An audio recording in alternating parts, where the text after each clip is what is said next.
Bonjour, aujourd'hui je vais vous présenter un tutoriel d'un pendentif assez simple, réalisé en mokume gané avec l'aide de pâtes translucides, d'encre à alcool et de feuilles métalliques. Donc c'est un mokume, enfin c'est une recette de mokume qu'on peut trouver partout, j'ai rien inventé, hein, c'est quelque chose d'hyper traditionnel. Mais bon, je voulais vous expliquer un petit peu ma manière de faire pour obtenir une pièce qui soit bien brillante et qui ait gardé un naturel, le naturel d'une pierre qu'on pourrait trouver dans la nature. Voilà, donc je vous présente celui que j'ai fait récemment pour un tutoriel écrit.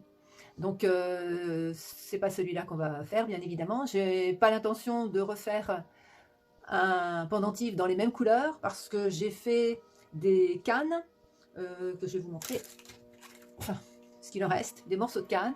Il m'en reste beaucoup dans cette teinte là, donc j'ai pas trop l'intention de refaire exactement dans les mêmes couleurs. Donc le pendentif sera d'une autre couleur cette fois-ci. Enfin, si vous préférez le bleu, vous pourrez aller chercher sur le tutoriel écrit, il y aura les couleurs utilisées. Pour réaliser le pendentif, vous aurez besoin d'encre à alcool de la couleur qui vous plaît et de la marque qui vous convient, de la pâte polymère translucide, des copeaux de feuilles métalliques ou des feuilles métalliques tout simplement, un rouleau, un scalpel et une lame bien coupante, divers petits objets pour imprimer des empreintes dans la pâte après le mokumé, c'est-à-dire une lame ondulée, un appareil à boules, des petits emporte-pièces. Vous aurez besoin aussi d'un moule pour faire l'empreinte du pendentif, d'une machine à pâte et d'un four, de papier à poncer. Moi j'ai pris du 600, du 1000 et du 2000. J'ai utilisé une lime aussi pour les bords du pendentif. Et il nous faudra aussi quelques apprêts, un anneau, une bélière et une... J'ai coupé mon pain de pâte polymère en 6 morceaux. Donc deux plus gros morceaux, deux moyens, deux petits. Je vais les passer dans la machine à pâte, épaisseur 3, juste pour les conditionner, et je vais en faire des plaques. Bon voilà, mes plaques sont conditionnées, donc je vais ajouter mes encres. Alors j'ai choisi 3 encres différentes. Un vert qui fait un peu vert herbe, un peu. Un vert beaucoup plus foncé. Et puis j'ai choisi un rouge, presque, enfin pas rouge sang, un rouge orangé. Voilà, donc j'ai fait 6 morceaux. Sur les 6, je vais en garder 2 sans couleur. Et je vais mettre sur les 3 autres les 3 couleurs, plus un où je vais mélanger 2 couleurs. Donc le vert qui est plutôt assez clair, je vais le mettre sur le plus gros morceau de pâte polymère. Voilà, je mets une goutte, ça suffira. Le vert foncé, je vais le mettre sur le morceau qui est de taille moyenne. Le rouge sur le petit morceau.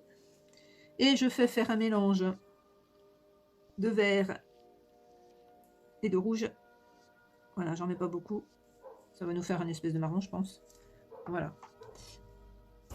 Et tout ça, je vais le mélanger et le passer dans la machine à pâte pour en faire des plaques. Donc voilà, j'ai bien mélangé mes encres dans mes pains de pâte. J'en ai fait des plaques qui sont toutes fines, enfin épaisseur 6. Hein, voilà, donc on termine à la map épaisseur 6. Donc je vais déposer sur mes plaques mes petites feuilles métalliques, enfin mes petits copeaux. Voilà, je vais faire adhérer un petit peu partout. Hein, ça va être aléatoire.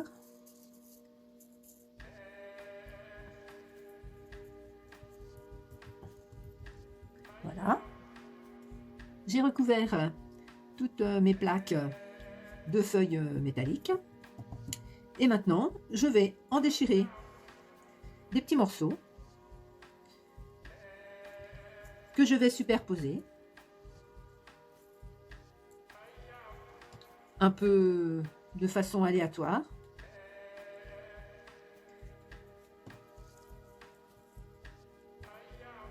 Voilà. Pour en faire une plaque épaisse, on dira. Voilà. Voilà, du vert, du blanc, du marron. J'essaye d'alterner un peu. Voilà.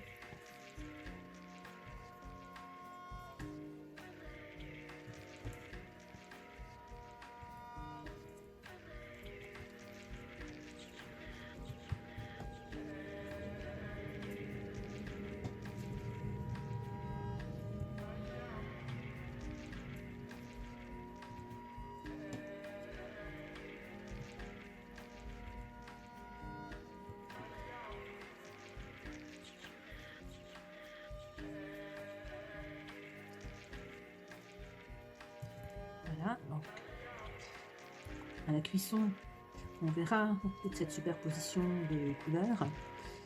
Je ne sais pas ce que ça va donner, parce que je n'ai encore jamais testé ces couleurs-là. Donc en général, ça fonce toujours un peu. Donc on verra. Ça va être la surprise. C'est pour ça que j'ai mis deux plaques de translucide sans encre, de façon à ce que ce soit pas trop foncé, parce que je trouvais que le bleu que j'ai fait était un peu foncé.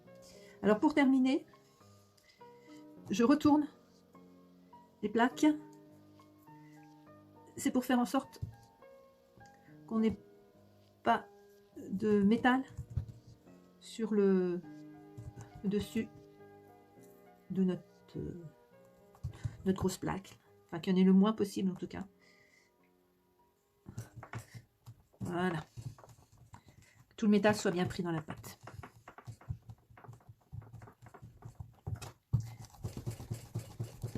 Donc ça va nous faire un bloc que je vais bien tasser. Voilà, pour éviter qu'il y ait de l'air à l'intérieur. Parce que vous verrez que même en tassant bien, ça fait de l'air quand même. Voilà, ça devrait être bon.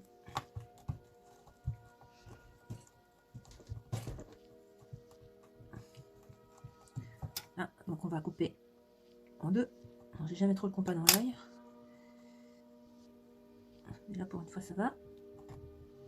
Alors là c'est pareil. On appuie bien. Voilà.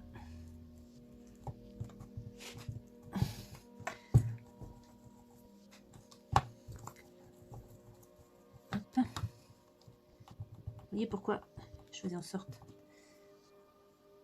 qu'il n'y ait pas trop de plaques brillantes sur le dessus. Parce que c'est galère après. Voilà, donc on va recouper encore une fois.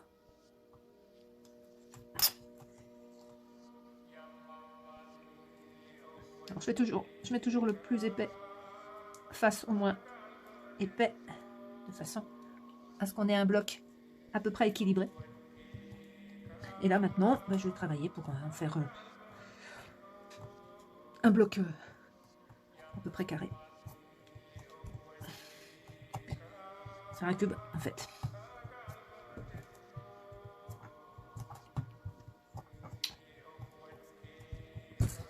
Voilà. Alors ce cube, on va l'utiliser comme on utilise une canne. Donc on va y découper des tranches.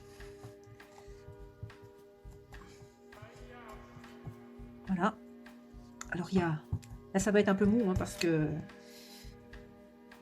en général je laisse toujours reposer mon bloc quelques heures avant de l'utiliser. Étant donné que en plus j'utilise la cernite qui est déjà un peu molle et en plus la translucide est quand même souvent encore plus molle. Mais bon, ça va aller quand même. Donc là, je vais découper pour vous montrer ce que ça donne. Donc je vais découper une fois dans ce sens-là, puis une fois dans ce sens-là, pour qu'on voit la différence. Hop, voilà, l'estrie dans un sens, l'estrie dans l'autre.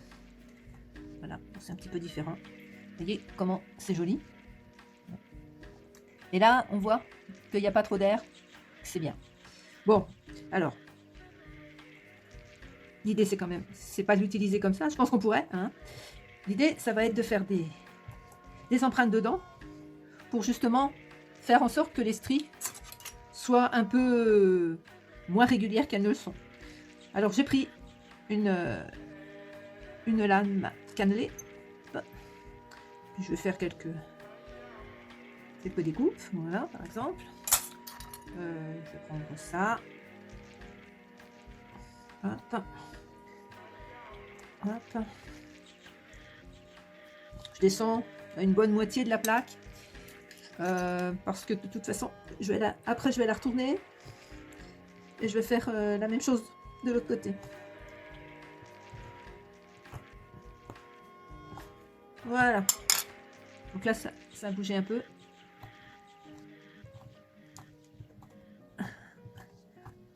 Voilà, je la fais reprendre un peu une forme. Je retasse un peu pour éviter qu'il y ait trop d'air. Voilà. Je place dans tous les sens. Hein, parce que j'ai quand même bien fait tout bouger dans les deux sens. Voilà. Et puis, hop, on va faire pareil sur l'autre côté. Voilà. Hop. Hop. On prend un peu de carré. Voilà, allez, quelques trous. Ah, ça la malmène, hein, la pâte. Hein. Mais c'est le principe. Hein. Voilà. Donc ça, c'est bon. Donc maintenant, on va tout remettre en ordre.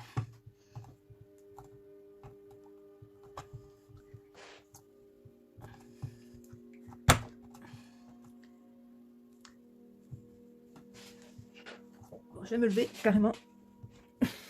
Je vous le conseille aussi pour pouvoir porter de tout votre poids sur le bloc. C'est le travail de force. Voilà.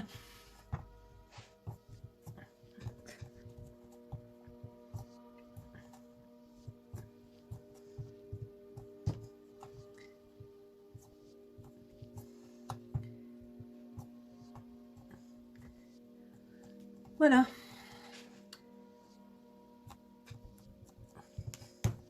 Puis on va trancher pour voir ce que ça donne. Et puis voir s'il n'y a pas trop d'air. Voilà. Moi, ça va, c'est encore pas trop mou. Hop. Voilà. Et il y a encore un peu d'air. Hein. Bon, c'est pas bien grave. Voilà ce que ça donne. Alors là, c'est très clair. Hein, donc, c'est difficile de se rendre compte de ce que ça va donner une fois que ça va être cuit. On verra. On verra, on verra. Ça sera la surprise. Hein. Ça, les mocumés, c'est souvent la surprise. Voilà.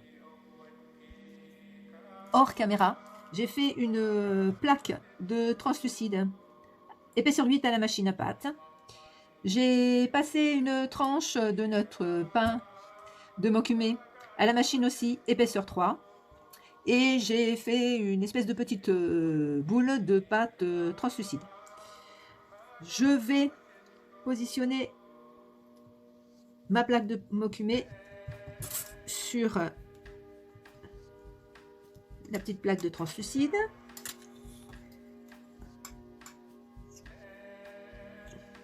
Voilà. Alors pourquoi je mets une petite plaque de translucide là en dessous? C'est fait pour faire en sorte qu'au niveau du pendentif, on ne se retrouve pas avec du métal à l'extérieur. Comme ça, quand on va poncer, il n'y aura pas de métal, ce sera bien lisse. Donc je vais le poser ici. Je vais en découper un petit peu parce qu'il n'y a pas besoin de tout ça. Hop. Donc voilà, j'ai pris un moule. Hein. J'ai pris un moule ovale. L'idée, donc ça va être de mettre le mocumé au fond. Voilà, je vais en découper un petit peu. En faisant attention pour ne pas abîmer le moule. Voilà, ils sont super bien ces petits moules. On peut faire plein de choses avec. J'en ai une dizaine avec des carrés, des fleurs, des papillons, des plumes, un tas de choses. J'ai pas encore tout essayé, mais j'ai déjà fait pas mal de choses avec. Et je trouve que c'est assez sympa. J'avais jamais trop travaillé avec des moules. Et finalement, c'est pas mal. Voilà, donc là, j'ai essayé. Il y en a peut-être un peu trop dans la pâte. Mais bon, ça va s'arranger. Voilà, donc il faut vraiment que ça entre bien dans tout l'ovale. Là. Et après, eh bien, il va falloir trancher pour affleurer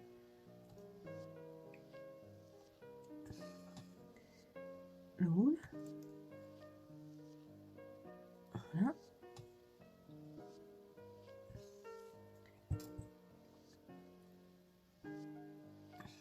Alors, ce que je fais, je passe un petit coup de rouleau. Voilà, comme ça. C'est beaucoup plus régulier.